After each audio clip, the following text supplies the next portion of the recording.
دیے معجزے انبیاء کو خدا نے، ہمارا نبی معجزہ بن کے آیا۔ میری آج کی اس ویڈیو کا عنوان ہے واقعہ معراج۔ پیارے مصطفیٰ صلی اللہ علیہ وآلہ وسلم کے ہزارہ معجزات میں سے ایک مشہور ترین معجزہ اور کائنات کا سب سے منفرد واقعہ معراج شریف کا ہے۔ یہ ایک معجزہ اپنے ضمن میں بہت سے معجزات لیے ہوئے ہے۔ مثلاً آپ صلی اللہ علیہ وسلم کا سینہ مبارک کھول کر قلب اطہر کو باہر نکال لیا جانا، لیکن اس کے باوجود آپ صلی اللہ علیہ وسلم کو کسی قسم کا کوئی نقصان نہ پہنچنا، بلکہ ہوش و حواس میں رہتے ہوئے تمام صورتحال بھی ملاحظہ فرمانا۔ میرے سیدہ جعفری کے ناظرین، میں آپ کے لیے جو واقعہ لے کے آئی ہوں وہ ہے واقعہ معراج شریف کا۔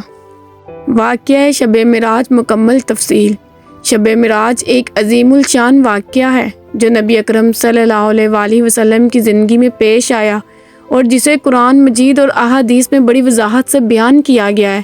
یہ واقعہ اسلام کی تاریخ میں ایک منفرد مقام رکھتا ہے، کیونکہ اس میں اللہ تعالیٰ نے اپنے محبوب نبی صلی اللہ علیہ وسلم کو عرش اعلیٰ تک بلا کر اپنی قربت سے نوازا۔ واقعے کی تفصیل۔ یہ واقعہ مکہ مکرمہ میں نبوت کے 10ویں سال پیش آیا۔ یہ وہ وقت تھا جب نبی اکرم صلی اللہ علیہ وآلہ وسلم کو کفار مکہ کی طرف سے شدید مخالفت اور ظلم و ستم کا سامنا تھا۔ شب معراج کا مقصد نبی اکرم صلی اللہ علیہ وآلہ وسلم کو تسلی دینا اور ان کے مقام کو واضح کرنا تھا۔ یہ آغاز اسراء۔ نبی اکرم صلی اللہ علیہ وآلہ وسلم کو رات کے وقت مسجد حرام مکہ مکرمہ سے مسجد اقصی بیت المقدس تک براق کے ذریعے لے جایا گیا۔ براق ایک جاندار تھا جو انتہائی تیز رفتار تھا اور ہر قدم وہاں پڑتا تھا جہاں نظر ختم ہوتی تھی۔ اس سفر کے دوران حضرت جبرائیل علیہ السلام آپ کے ہمراہ تھے۔ مسجد اقصی میں انبیاء کی امامت۔ مسجد اقصی پہنچ کر نبی اکرم صلی اللہ علیہ وآلہ وسلم نے تمام انبیاء علیہ السلام کی امامت فرمائی۔ یہ واقعہ صلی اللہ علیہ وآلہ وسلم کی عظمت اور تمام انبیاء کے سردار ہونے کا اعلان تھا۔ میرے سیدہ جعفری کے ناظرین، آپ نے اگر میرا چینل سبسکرائب نہیں کیا تو میرے چینل کو سبسکرائب کریں۔ معراج آسمانوں کا سفر۔ مسجد اقصی سے نبی اکرم صلی اللہ علیہ وآلہ وسلم کو آسمانوں کی طرف لے جایا گیا۔ پہلا آسمان حضرت آدم علیہ السلام سے ملاقات ہوئی۔ دوسرا آسمان حضرت یحییٰ علیہ السلام اور حضرت عیسیٰ علیہ السلام سے ملاقات۔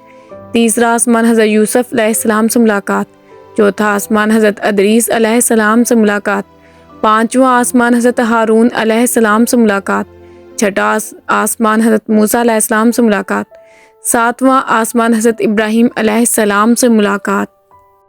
سدرۃ المنتہا اور اللہ تعالیٰ سے قربت۔ ساتویں آسمان کے بعد نبی اکرم صلی اللہ علیہ وآلہ وسلم کو سدرۃ المنتہا تک لے جایا گیا، جو مخلوقات کی انتہا ہے۔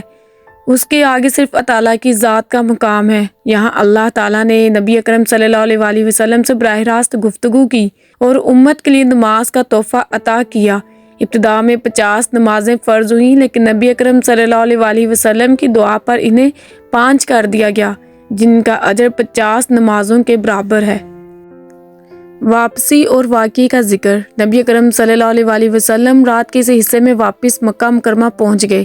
جب آپ نے کفار مکہ کو اس واقعے کے بارے میں بتایا تو انہوں نے مذاق اڑایا اور اسے جھوٹا قرار دیا، لیکن جب حضرت ابوبکر صدیق رضی اللہ تعالیٰ عنہ نے اس کی تصدیق کی تو انہیں صدیق کا لقب دیا گیا۔ قرآن مجید میں ذکر۔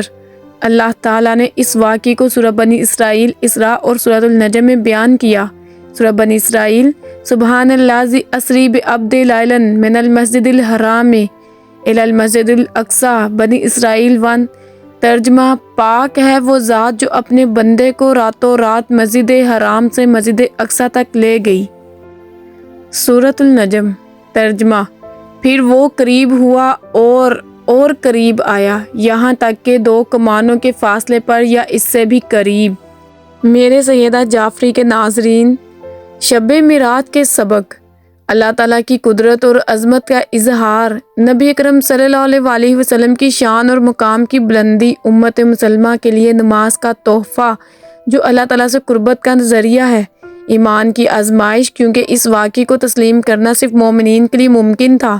یہ واقعہ نہ صرف مسلمانوں کے عقیدے کا حصہ ہے بلکہ ان کے لیے اللہ تعالیٰ کی قربت اور محبت کا پیغام بھی ہے۔ دعا ہے پروردگار سے کہ وہ ہمیں کامل ایمان عطا فرمائے، آمین یا رب العالمین۔